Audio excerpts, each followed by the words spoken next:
Hello, dear students and all respected viewers. Myself, Preetham sir. Once again, we are here to learn English. Now, we will see the appreciation of the poem Where the Mind is Without Fear, written by Nobel Prize winner, the great poet and writer Rabindranath Tagore. तो आज हम appreciation देखेंगे इस poem का, where the mind is without fear का, और साथ में सीखेंगे भी कि एप्रिसिएशन कैसे लिखा जाता है। तो इस पोयम में मैं सबसे पहले इस पोयम की रीडिंग करूंगा। जैसा कि आपको क्वेश्चन पेपर में सबसे पहले पोयम दे देता है, तो उसे आपको रीड करना है। रीड करने के बाद उसे प्रॉपर समझना है और उसके बाद उसके एप्रिसिएशन की तरफ हमें जाना है।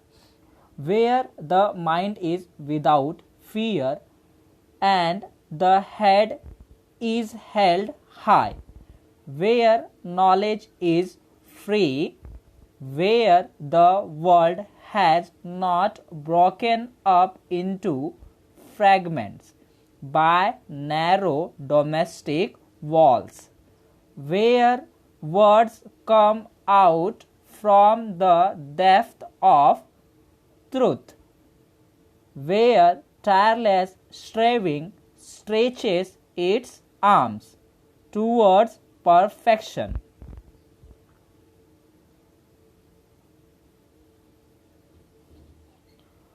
Where the clear stream of reason has not lost its way into the dreary desert sand of dead habits, where the mind is led forward by thee into ever widening thought and action, into that heaven of freedom, my father, let my country awake. So students, मैंने इसे properly read किया है word to word. थोड़े से जो lining है उस word पे गए होंगे, बट आप देख लीजिएगा कि किस वर्ड को मैंने क्या प्रोनाउंशिएट किया है, क्योंकि कुछ बच्चों में प्रोनाउंसिएशन की प्रॉब्लम होती है, इसलिए मैंने इसे वर्ड टू वर्ड प्रोनाउंशिएट किया है। और ये पोयम लिखी गई है रविंद्रनाथ टैगोर जी के द्वारा। और अब हम इसमें वर्ड मीनिंग देखेंगे। ये वर्ड मीनिंग मैंने आप लोगों को एक्सप्लेन किया है पोयम के एक्सप्लेनेशन के साथ, तो आप वहाँ पर देख लीजिएगा। मैंने इसलिए यहाँ पर लिखा है ताकि आप ये अगर नोट्स बनाएंगे तो आप इन वर्ड्स की मीनिंग को प्रॉपरली लिख लें और लिखने के बाद उन्हें याद भी करें। और साथ ही साथ मैंने कुछ शब्दों का हिंदी ट्रांसलेशन भी दिया है, आप भी उन्हें प्रॉपरली देख लें और देखने के बाद उन्हें याद करने की कोशिश करें, क्योंकि जितना वर्ड पावर आपका अच्छा होगा उतना ही आपकी इंग्लिश बेहतर होगी। तो अब हम आते हैं कि इसकी एप्रिसिएशन क्या है। तो according to the new paper pattern, जैसा कि आप यहाँ पर देख सकते हैं, पहले 10 मार्क्स का एप्रिसिएशन हुआ करता था, अब सिर्फ 5 मार्क्स का एप्रिसिएशन होगा। तो उसके अंदर जो नए पॉइंट्स आपको देंगे एग्जाम में लिखने के लिए, तो वो होंगे, पहला टाइटल जिस पे हाफ मार्क्स होगा, दूसरा पोएट जिन पे हाफ मार्क्स होगा, थर्ड वन होगा आपका रैम स्कीम जिस पे 1 मार्क्स है, फिर फोर्थ होगा आपका फिगर ऑफ स्पीच जिस पे 1 मार्क्स है, और fifth and the last one जो कि है थीम और सेंट्रल आइडिया, और इस पे हमें 2 मार्क्स मिलेंगे। तो स्टूडेंट्स, अब आपको पहले की तरह पूरा का पूरा पोयम का एप्रिसिएशन नहीं लिखना है एग्जाम में, सिर्फ 5 पॉइंट्स को ही कवर करने हैं। तो हम इन्हीं 5 पॉइंट्स को पैराग्राफ फॉर्मेट में देखेंगे। और आप भी याद रखिएगा कि आपको पहले की तरह पूरा नहीं लिखना है, अब आपको सिर्फ इन्हीं 5 पॉइंट्स पर फोकस करना है। तो अब हम देखते हैं एप्रिसिएशन ऑफ द पोयम। अब एप्रिसिएशन ऑफ द पोयम का मतलब क्या होता है कि पोयम की जो व्याख्या होती है, जो कविता की व्याख्या होती है, उसकी जो सराहना होती है, उसे ही हम एप्रिसिएशन ऑफ द पोयम कहते हैं। यानी पोयम की क्या खूबियां हैं, इसमें क्या अच्छाइयां हैं, इससे हमने क्या सीखा है, या फिर जो पोएट है वो हमें क्या बताना चाहता है, इसे हम एक समरी के टाइप में लिखते हैं। तो ये चीज हो गई हमारी कि जो एप्रिसिएशन ऑफ द पोयम है इसका मतलब क्या है, इसमें हम क्या क्या चीजें कवर करेंगे। सो डियर स्टूडेंट्स, अब हम देखेंगे कि एप्रिसिएशन ऑफ द पोयम, इस पोयम की एप्रिसिएशन क्या है। तो हमने देखा कि कौन कौन से पॉइंट्स हमें कवर करने हैं। तो पोयम का नाम, पोएट का नाम, फिर उसकी राइम स्कीम क्या है, उसमें फिगर ऑफ स्पीच क्या है, और उसके बाद the central idea of the poem. तो the poem where the mind is without fear is written by Rabindranath Tagore.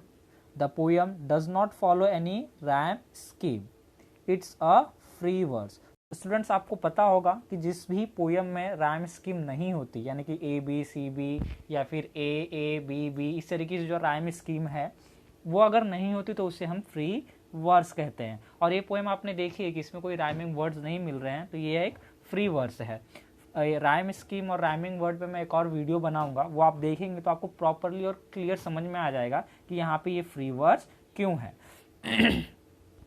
The poet has used many figures of speech such as alliteration, apostrophe, metaphor, personification, but he has perfectly used repetition in the whole poem by using the word where।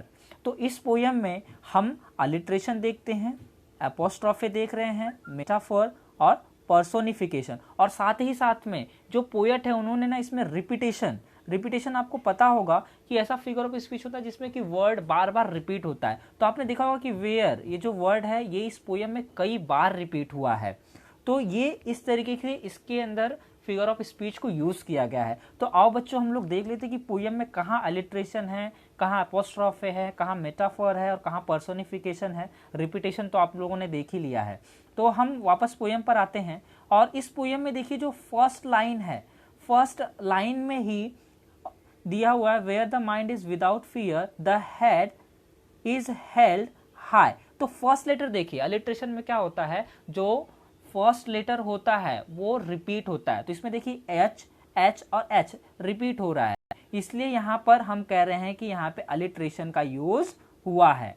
तो ये चीज आप देख सकते हैं कि किस तरीके से है, प्रॉपरली लिख तो नहीं पा रहा हूँ बट यहाँ पर आप समझ जाएंगे कि अलिट्रेशन का यूज फर्स्ट लाइन में की गई है। इसके बाद अगर हम देखें एपोस्ट्रॉफे दिया हुआ था, तो पूरी की पूरी पोयम भगवान को वो संबोधित कर रहे हैं, एड्रेस कर रहे हैं, गॉड को एड्रेस कर रहे हैं, उनसे वो रिक्वेस्ट कर रहे हैं। तो ये एपोस्ट्रॉफे ही है, टोटली ये एपोस्ट्रॉफे है जो कि पूरी की पूरी पोयम है। अब इसके बाद अगर मैं बात करूं पर्सोनिफिकेशन की, तो देखिए ये वाली line where tireless striving stretches its arm towards perfection. तो यहाँ पर देखिए बताया जा रहा है कि जो अथक परिश्रम है, प्रयास है, वो अपनी बाहों को फैलाएं। बाहों को फैलाना मतलब क्या है कि इसमें एक ह्यूमन क्वालिटी दी गई है कि जो ह्यूमन कर सकते हैं, बाहों को कौन फैला सकता है, ह्यूमन फैला सकते हैं। तो जो ह्यूमन कर सकता है वही एक निर्जीव यानी कि नॉन लिविंग थिंग्स टायरलेस स्ट्रीविंग को उन्होंने कंपेयर करने के लिए कहा है, इसलिए यह हमारा कौन सा फिगर ऑफ स्पीच है, पर्सोनिफिकेशन।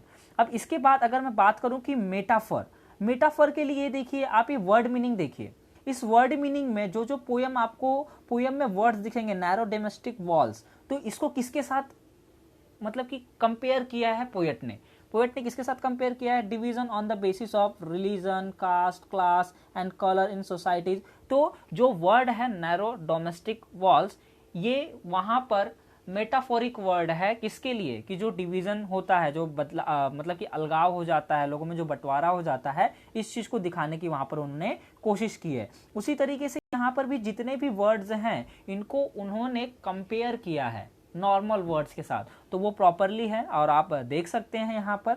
और वेयर वर्ड तो बार बार यूज हुआ है, तो रिपीटिशन तो आपको और बेहतर तरीके से समझ में आ ही चुका होगा। तो स्टूडेंट्स सिर्फ आप अप्रिसिएशन लिखिए ही मत, एप्रिसिएशन समझिए भी। अगर आप उसमें लिख रहे हैं कि इस पोयम में ये फिगर ऑफ स्पीच यूज हो रहा है, तो आप उसे वहां पर ढूंढने की भी कोशिश करिए, उस पोयम में आइडेंटिफाई करना भी सीखिए कि यदि रेपिटेशन है तो क्यों है, अलिट्रेशन है तो क्यों है, वहां पर मेटाफोर क्यों दिया है, एपोस्ट्रॉफे क्यों दिया है, क्यों ऐसा लिखा गया है। तो ये सब चीजें आपको उसमें ढूंढनी है, देखनी है। तो स्टूडेंट्स ये थी up to figure of speech की। अब हम आते हैं कि इस पोयम की जो थीम है, जो सेंट्रल आइडिया है वो तो हमने स्टार्टिंग में ही अबाउट द पोयम का जो सेक्शन होता है उसमें ही काफी कुछ आइडिया हमें वहां से मिल जाता है। तो वही चीज है यहाँ पर, उसी चीज को हमें प्रॉपरली यहाँ पर लिखना होता है। तो the poet request God to give freedom for his countryman, not just from the British but from bad thinking also. तो यहाँ पर पोएट जो है वो क्या कर रहे हैं, गॉड से, मैंने आपको कहा कि ये पूरा का पूरा एपोस्ट्रॉफे है कि यहाँ पर गॉड को एड्रेस कर रहे हैं पोएट, तो उन्होंने कहा है कि मेरे जो कंट्रीमैन है, मतलब जो मेरे देशवासी हैं, उनको सिर्फ ब्रिटिश रूल से ही आज़ादी नहीं, बल्कि जो उनके अंदर बैड थिंकिंग्स है, मतलब जो बुरी थिंकिंग है, जो उनके अंदर बुरे विचार हैं, उनसे भी उनको छुटकारा मिले, उनसे भी उनको फ्रीडम मिले, आज़ादी मिले।